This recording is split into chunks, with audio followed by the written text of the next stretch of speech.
I never thought I'd be the kind of man who'd sit in a parked car, engine off, staring at the screen of my phone, heart pounding like a damn drum, trying to make sense of what the hell just happened. But here I am.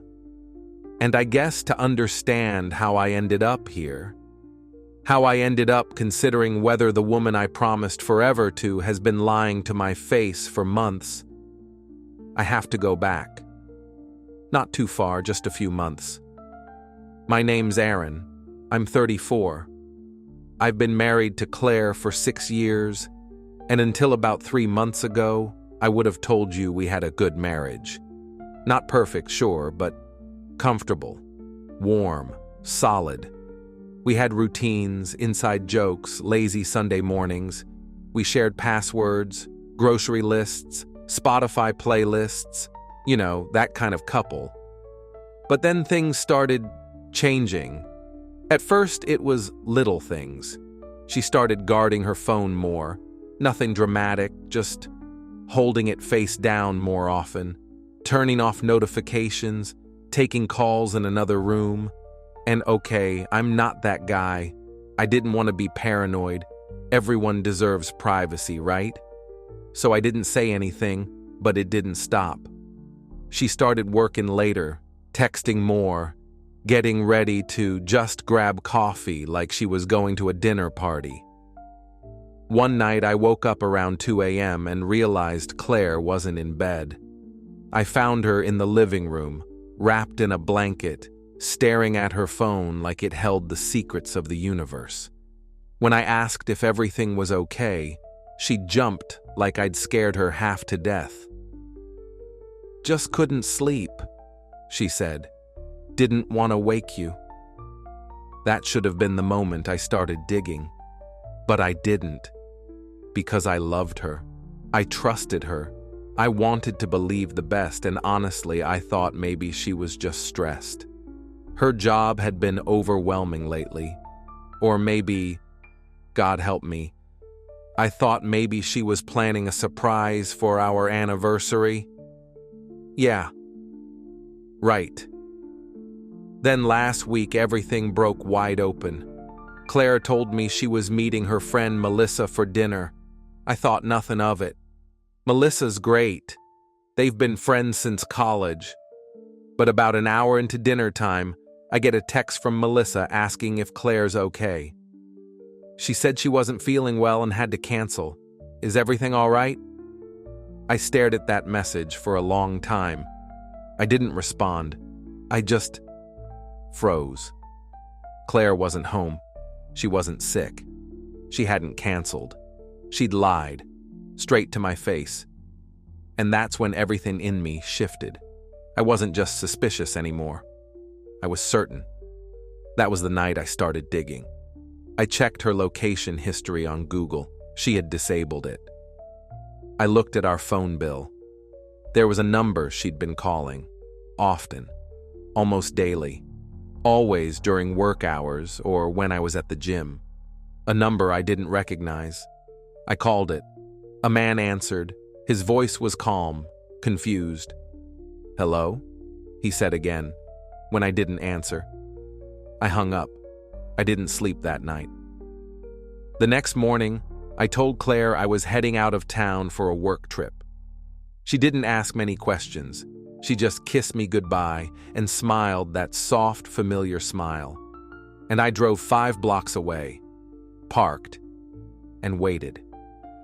At 7:13 p.m., she left the house.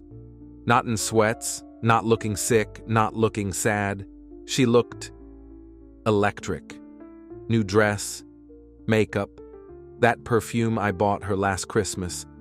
And I followed her. I followed her to a quiet little restaurant near the lake. Somewhere we used to go years ago, back when we were still in the can't keep our hands off each other phase. And then I saw him, the man from the phone call.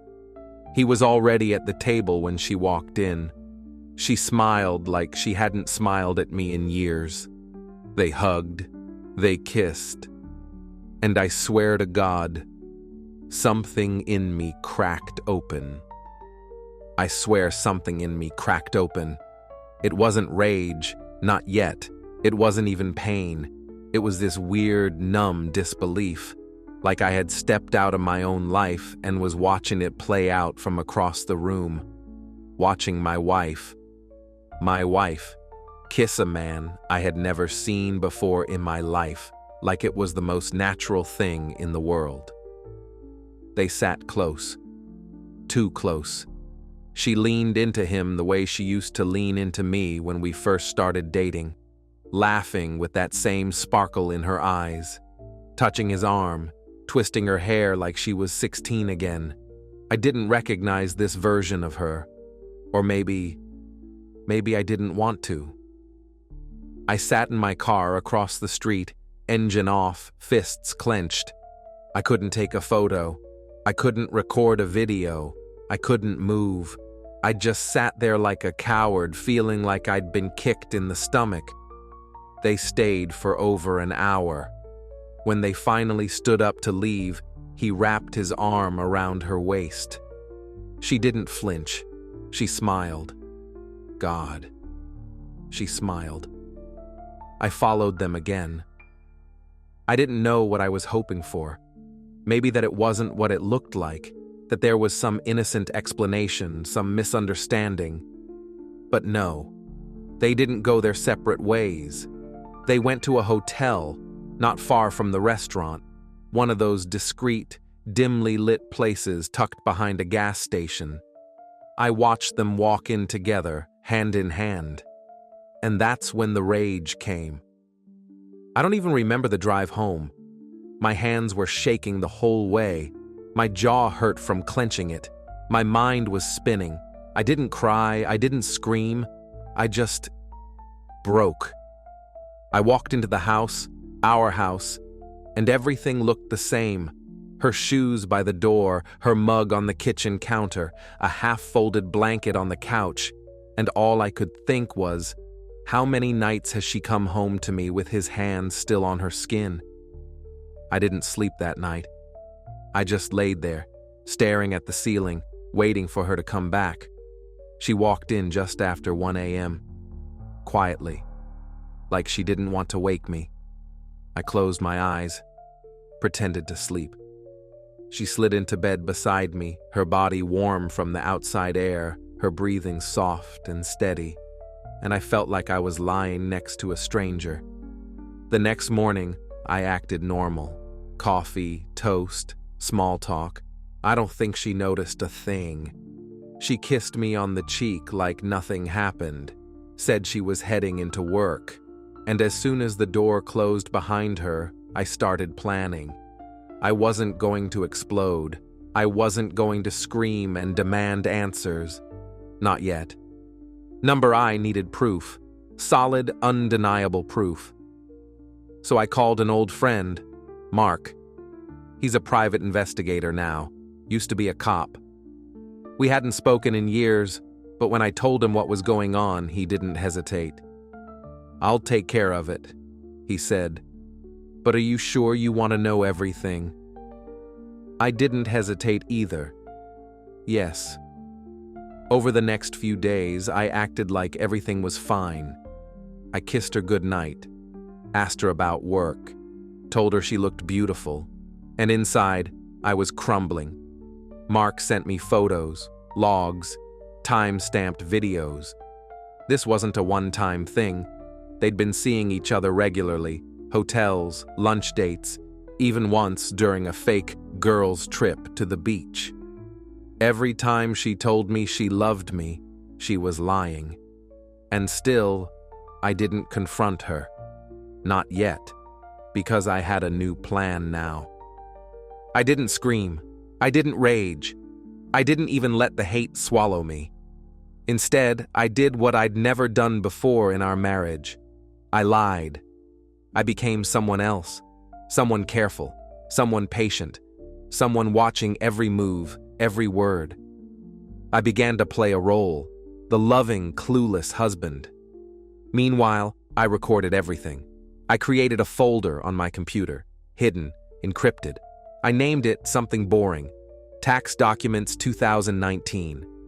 Inside, I kept the evidence: photos, screenshots, audio files, GPS logs from the tracker I'd had Mark place under her car, every visit to the hotel, every lie she told me about staying late at work or meeting up with friends. I learned the man's name: Alex. He worked in marketing, divorced, no kids, 2 years older than her, lived about 20 minutes from our house. I knew what he drove, where he worked out, what brand of protein powder he used, what kind of wine he liked. Hell, I even knew the names of his damn cats. I knew more about him than I wanted to, but I couldn't look away. Sometimes I'd catch myself staring at our wedding photo on the wall and wondering how we got here, how the woman I married, the woman I once swore I'd spend the rest of my life with, could look me in the eye, say she loved me, and then go crawl into bed with someone else. But then I'd look at the folder, at the photos of them holding hands, at the receipts from hotel rooms, and the pain would sharpen into resolve. I wasn't just going to catch her, I was going to destroy the illusion she'd built, piece by piece. The first step: give her the rope. So I started encouraging her to take time for herself. I bought her spa packages, told her to treat herself to weekend trips, told her I trusted her completely, God, that part hurt, and that I wanted her to have fun, relax, unwind. She took the bait, happily.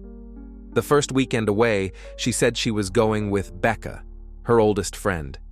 I knew Becca was in Colorado visiting her parents. She even posted pictures online. My wife didn't know I saw them. She left Friday morning. By Friday night, I had checked into the same hotel, 2 floors above her, with Mark, who was staying in the room next to theirs with sound equipment. I didn't knock on their door. I didn't burst in. I just listened. I listened to them laugh. To them. Together. Mark looked at me quietly, like he was ready to stop if I couldn't take it. I didn't blink. I recorded everything. The next morning, I checked out before they even woke up. I got home before she did, made her coffee, acted like I missed her, asked about Becca.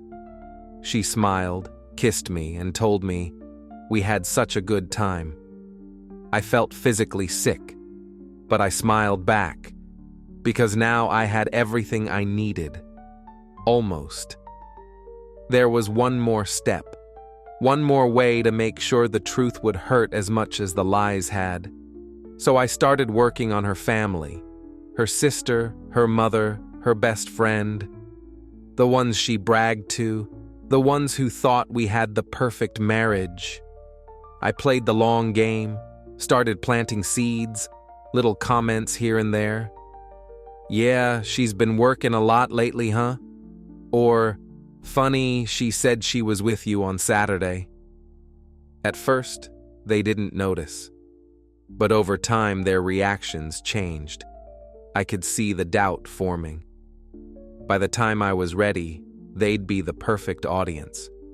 Because when the truth finally came out, I wanted her to see just how much she stood to lose. There's a quiet sort of power in knowing something someone else doesn't. It gives you time, space, control. She still didn't know I knew. That every kiss goodnight was followed by me updating the Tax Documents 2019 folder with another piece of her betrayal. By now I had enough evidence to burn everything down, but I wasn't ready to light the match, not yet. Because I realized something. She didn't love him, not really. She loved the attention, the thrill, the escape from routine. She would laugh at his jokes, but it wasn't the laugh I used to know. The deep one, where she forgot to breathe. It was light, performed, like she was playing a part. He didn't know her the way I did. He knew the surface, the woman she became after 5 p.m., after her wedding ring slipped into her purse. That gave me an idea. I wanted her to see herself the way I saw her now. So I started writing. Not a letter, a journal. Each entry was written as if I were talking to someone else, as if I were confessing the whole story to a stranger. Every betrayal, every detail, not just what she did, but how it made me feel. I wrote about how I once traced the curve of her smile with my fingers, and now I couldn't look at it without picturing his mouth on hers. About how I spent our 10th anniversary alone at a restaurant we'd picked out together, while she was in a hotel bed with a man who thought her favorite color was blue. It's not. It's green. I taught her to love green. I wrote for hours, pages and pages, until my fingers cramped. And then I left it out, on the kitchen table, just once. Open to a page that read, "She lies with such ease now." I think she even believes the stories she tells, but I see through her. I see the way her eyes flicker when I mention his name, the way her voice softens when she says she's tired. She's not tired, she's just full, from someone else's affection. I went for a walk, just 20 minutes, long enough for her to come home from her yoga class and see it. When I came back, the journal had been moved, not by much, just enough for me to know she'd read it. She didn't mention it, neither did I, but she was different, quieter, less certain. For the first time in months, she watched me while I cooked, stood in the doorway like she wanted to say something but didn't. That night, she didn't text him. I know because I checked the burner phone she didn't know I had cloned. Instead, she sat next to me on the couch and asked if I wanted to rewatch The Office, our comfort show, the one we used to fall asleep to, tangled in blankets and each other. I said yes. I watched her as she laughed at the same joke she'd laughed at 100 times before. She was trying, but I could see it in her eyes. Guilt. The illusion was cracking, but guilt wasn't enough. I needed her to feel it, to understand what she'd broken, not just in our marriage, but in me. So I did the unthinkable. I invited Alex over. I told her Alex was coming over for dinner. She froze, just for a second, but it was enough. She quickly recovered, smiled, and asked, "Oh? What's the occasion?" I told her I wanted to thank him. "You've always said he was a great guy. Figured I'd cook for the two of you." The words dripped with poison, but I said them sweetly, like a husband just trying to bond with his wife's dear friend. She didn't object. What could she say? For the next 2 days, she was on edge. She cleaned the house twice, rearranged the furniture, asked if she should wear something casual or nice. I told her she should look beautiful, like she always does. I cooked all day, nothing fancy, just her favorites. Stuffed shells with garlic bread, Caesar salad, wine, comfort food, home food, the kind that makes people relax, forget their guard. He arrived right on time, polite, charming, fake. He brought a bottle of wine I'd mentioned once months ago in passing. That told me everything. She hadn't just talked about me. She'd been sharing intimate things. That's what hurt more than the sex. Over dinner, I played the role, the loving husband, the warm host. I asked him about work, about his family, about how they met. He said they bumped into each other at a bookstore. She laughed, eyes wide with panic. That wasn't the story she told me. I raised a glass. "To unexpected friendships," I said. She flinched. He smiled, clinked glasses, and then I said, "So tell me, Alex, do you believe in soulmates?" The silence was perfect. He looked at her, confused. She looked down at her plate. "I'm not sure," he said slowly. I think sometimes people just find what they need. I nodded. And sometimes, I replied, people find something they think they need until it destroys everything else. Her fork scraped the plate. Her appetite was gone. I kept smiling. After dessert, I offered him a nightcap. He declined, had to work early. I walked him to the door, shook his hand, and said, "You take care now. It's good to know who's really close to my wife." The words sat there. Not quite a threat, not quite forgiveness, just truth. When I came back inside, she was sitting at the table, head in her hands. She didn't speak. I didn't press. Let her sit in the silence. Let it wrap around her like a second skin. That night, she cried in the shower. I didn't ask why, but I knew. She wasn't mourning the end of her affair. She was mourning the end of me, the version of me who didn't know. And once you lose that version of a man, you can't get him back. The next morning she made me coffee. That used to be a normal thing, but now it felt ceremonial, like a peace offering. She watched me drink it, every sip, waiting for me to say something, anything. But I didn't. Not about last night, not about Alex, not about her. And that scared her more than yelling ever could have. Over the next few days, I became distant, but polite. I didn't avoid her. I just didn't need her. I kept routines, kept smiling, but the warmth was gone. Like a house with the heat turned off. Still livable, just colder. She tried small talk. I answered but never asked back. She tried jokes. I smiled but never laughed. She tried intimacy. I kissed her forehead.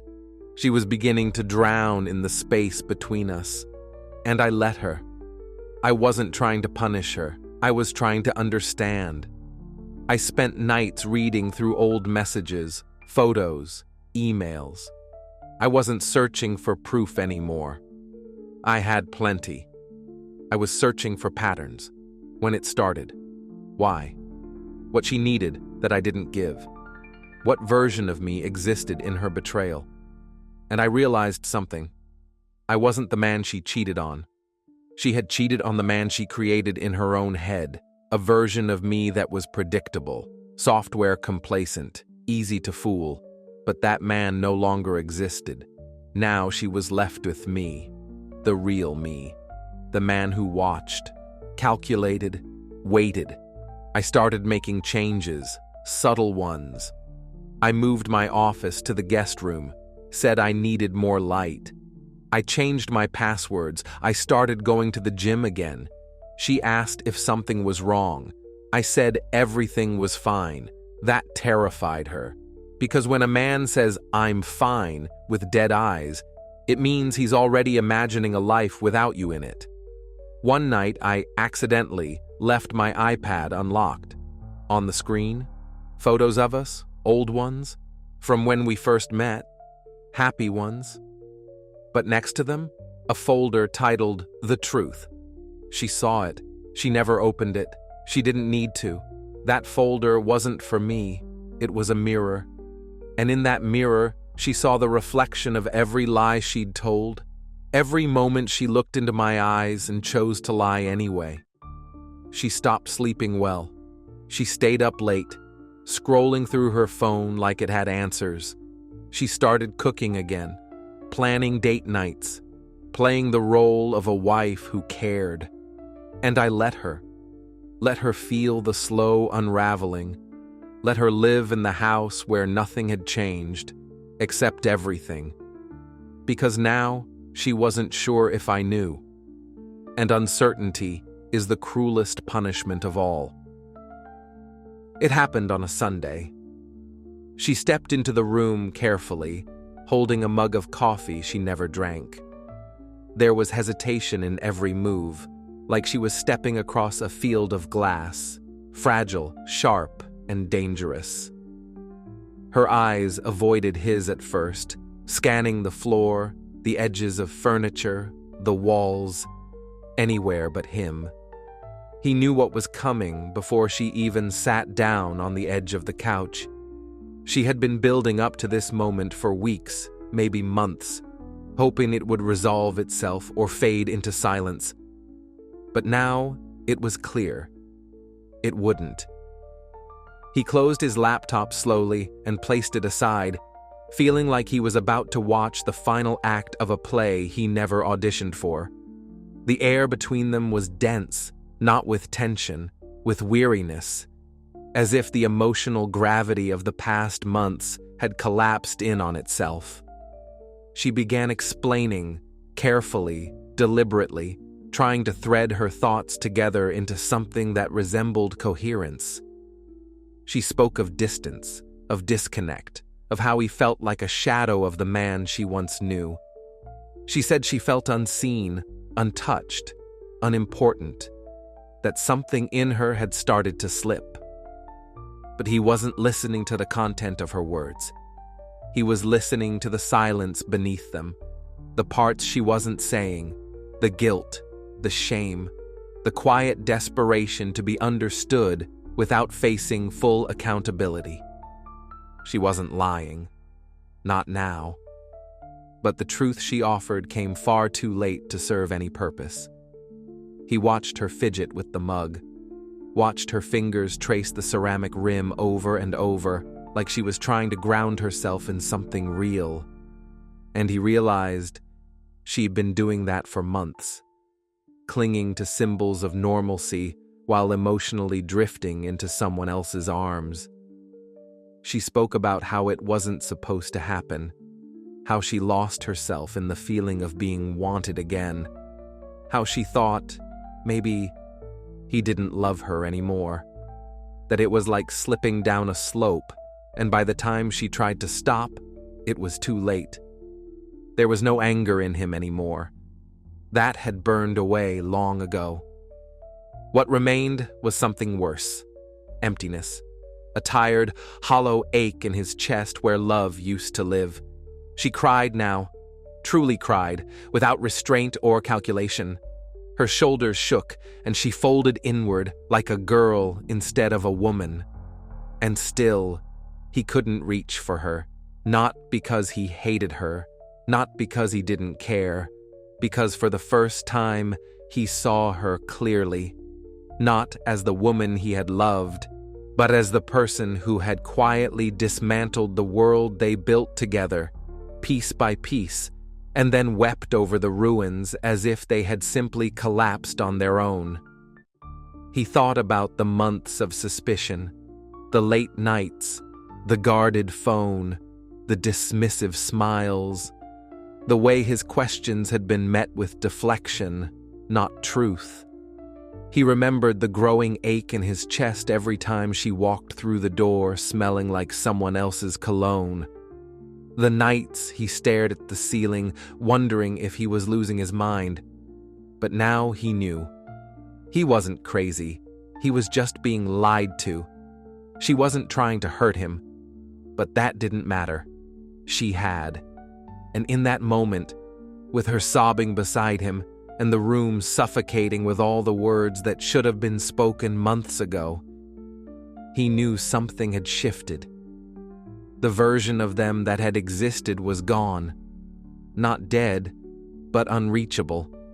Like a city submerged beneath the ocean. He didn't know yet if he would leave, or stay, or try to forgive. But one thing was certain: he would never be the same. Not after this, and she would never again get to pretend that what happened between them was just a mistake. It was a choice. 1,000 tiny choices that led to this moment of unraveling, of mourning, of silent, irreversible transformation. The days after that conversation passed in a fog. The atmosphere in the house was heavy, like the air before a storm, thick with unsaid words and unfinished emotions. It was as if time itself had slowed down, giving them both space to think, but only enough time to be tortured by their own thoughts. He kept to himself more than usual, retreating into the silence he had created. He spent hours pacing the house, staring out windows that showed nothing but the empty streets below. He began to notice all the little details that had once seemed so insignificant. The way the light shifted in the evenings, the slight hum of the refrigerator, the way her shoes were scattered near the door. These small, mundane things now seemed monumental. She, too, withdrew. Her voice, once filled with certainty, now sounded tentative, unsure. She had tried to speak, tried to bridge the growing gap between them with casual conversation or reminders of happier times, but each word only seemed to deepen the divide. She would ask him if he was okay, but he didn't answer. She would tell him she loved him, but he didn't respond.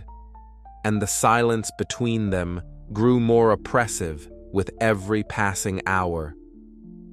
One evening, after dinner, she asked him again if he wanted to talk. He could hear the desperation in her voice, the hope that perhaps this time the words would come out right. That this time they would both be able to salvage what was left. But it wasn't the words he was avoiding. It was the feeling, the suffocating weight of everything unspoken, everything broken between them. He knew he could never go back to what they had been. Not after this.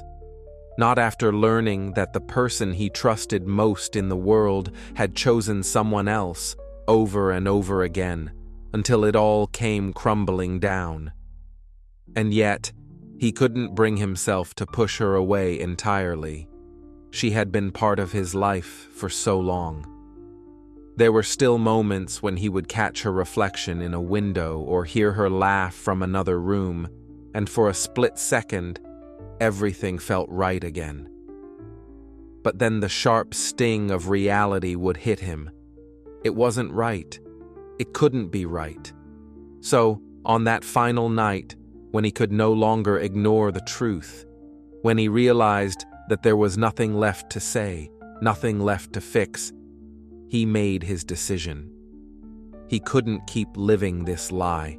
He couldn't keep pretending that things would magically heal. The hurt was too deep, the trust too fractured.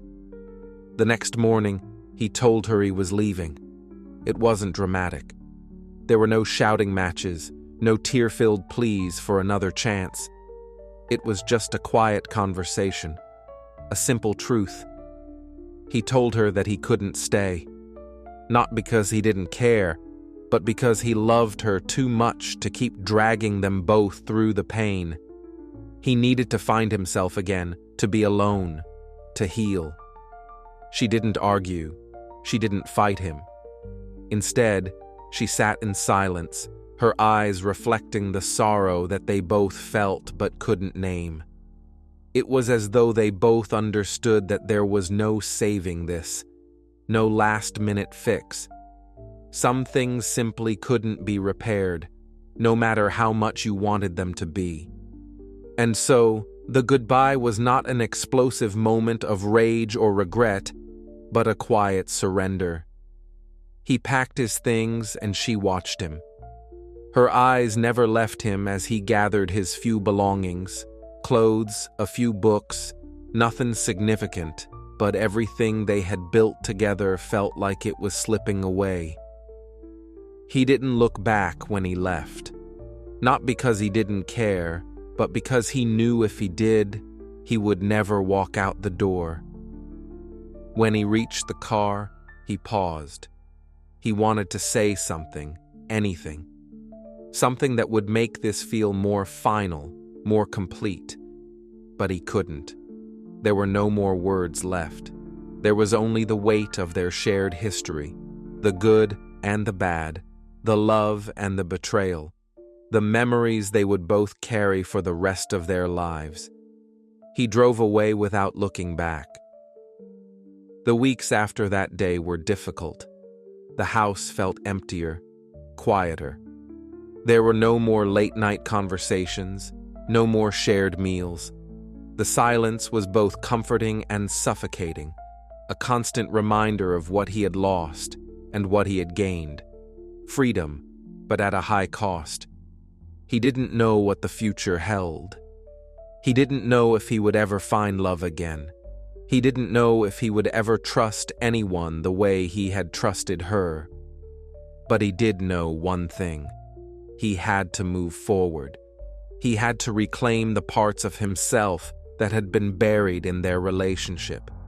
He had to rebuild. As for her, she stayed. She tried to pick up the pieces of her own life, but the truth was, she had already lost something far more valuable than a relationship. She had lost the trust that made everything they had possible. She was left with the remnants of what they once had, and the painful, lingering question of whether it was truly worth it. In the end, they both moved on in different directions,